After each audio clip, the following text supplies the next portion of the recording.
I think that we mentioned this last week.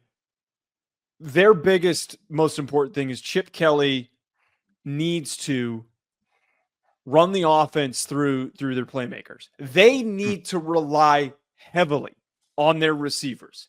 That has been their biggest downfall. We have watched, and the Michigan game, I think, is like the truest form of what happens where you're overthinking things and you're overpressing in preparation and how you're looking at the game and how you're going through it. They did not do a good enough of a job of getting the ball to Emeka Egbuka and to Jeremiah Smith.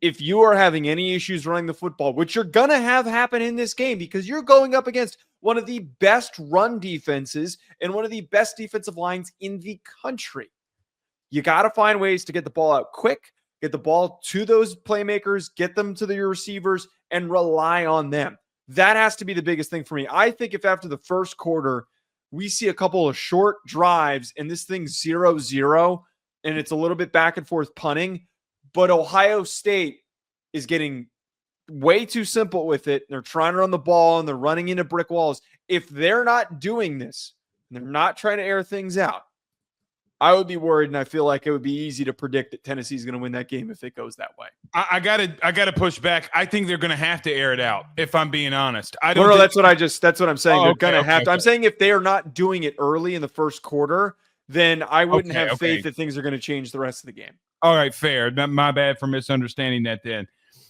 look, number one, you're 1,000% right on them. You can't bang your head up against the wall if you're not able to run the football. You have injuries along your offensive line. If you're having struggles, you're having struggles. Now, apparently it's coming out of Ohio State media today that Chip Kelly's watched that game against Michigan over and over again. It doesn't stop your guys at center and your guy at tackle getting exposed. I still already, and I told you in the beginning of the season, I thought that they had a guard problem. Nebraska said, hey, Mr. Ruffino, we agree with you.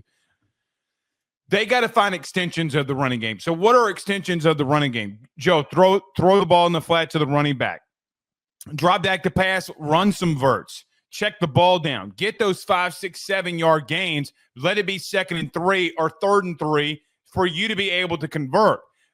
When you have struggles along your offensive line, there are ways to game plan around not being able to run the football. This is not the first time that we've seen a team on a championship run have a beat-up offensive line. Knock, knock, knock. Patrick Mahomes in Kansas City, if you just watch the NFL, literally showed you the year when they lost it, okay, that they had issues along their offensive line. A lot of guys hurt. They couldn't rebound from it. They still got to a Super Bowl, but they had a game plan for it. What did they do?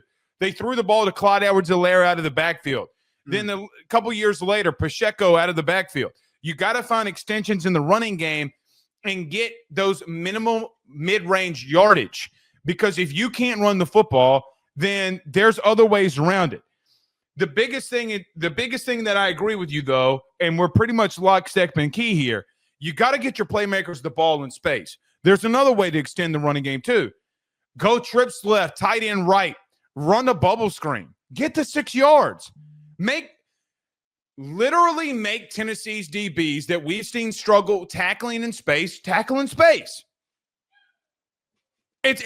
not trying to look. Chip Kelly knows more about offense than I do. But what did I see Alabama do when they came back in the second half and made that a game? Well, they started throwing bubble screens to Kendrick Law, Jeremy Bernard.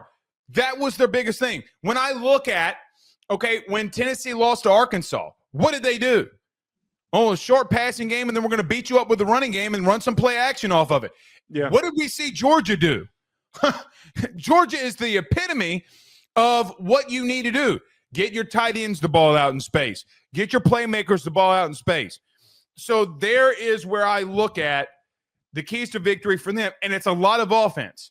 But if I'm Ohio State defensively, I think that this is where everybody has forgotten about this team in Ohio State. And we haven't talked about it much. There's been a lot of offensive focus when it comes to Ohio State. I am making Nico Iamaleava beat me through the air. I am stacking the box, and I am saying, Dylan Sampson, you're not going anywhere. I'm going to make Nico beat me. And that is it. The teams that have beaten Tennessee this year, Joe, what did they do? They would walk down their safeties. They would try to do everything they could to stop Sampson. and they're going to make Nico beat them through the air. If they do that, Ohio State's going to win, and that would be my game plan going in this game for Ohio State. Yeah, that was one thing I was breaking down Jalen Walker's film not a couple hours ago. I was watching it, and Jalen Walker, just in case people don't know, is Ian from Georgia linebacker / edge rusher. And one of the things that I noticed, we know that Tennessee runs a very spread out scheme. They're one of the most spread out schemes in all of college football, where all the receivers are way to the outside, forcing an opposing defense to have as few guys in the box as possible. In the Georgia game, one of the things I noticed is that they just put as many guys in the box as they could regardless. They said, all right, go ahead. If you guys really want to spread us out, go ahead, throw those balls, throw those passes. And they were able to slow down Samson a little bit, and they were able to get pressures on Nico at a higher rate because they said, screw it, we're going to take the risk. If you really think you can beat our guys one-on-one, go ahead and do it. Ohio State has the corners, albeit they've been inconsistent. They played poorly against Oregon. They've had some other really good games.